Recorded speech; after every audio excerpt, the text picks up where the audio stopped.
স্থানের সম্মানিত নেতৃবৃন্দ, আপনাদের সকলকে গণ অধিকার পরিষদের পক্ষ থেকে আন্তরিক শুভেচ্ছা এবং অভিনন্দন।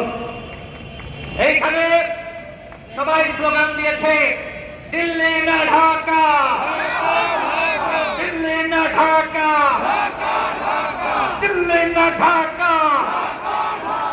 ভারতীয় আগ্রাসন রুখে দাও জনগণ, ভারত চাঁদের মামা বাড়ি, বাংলা ছাড়ো তাড়াতাড়ি। আমি এই স্লোগান ধরেছিলাম নির্বাচনের আগে। এই স্লোগান আমি দেখলাম ভারতীয় কয়েকটি গণমাধ্যমে, সেখানে তারা সম্প্রচার করেছে। সেখানে তারা হেডলাইন দিয়েছে, মন্দিরে আগুন দেওয়ার আহ্বান, হিন্দুদের বাড়িঘর ভাঙার আহ্বান।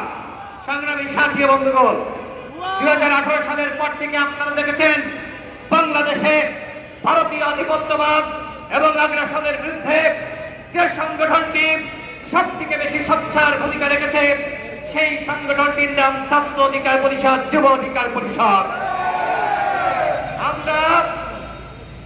আমরা যখন ঢাকা বিশ্ববিদ্যালয় ক্যাম্পাসে ভারতের আগ্রাসনের বিরুদ্ধে প্রতিবাদ করেছিলাম, তখন ডাকসুতে আমাদেরকে হত্যা চেষ্টা করা হয়েছিল।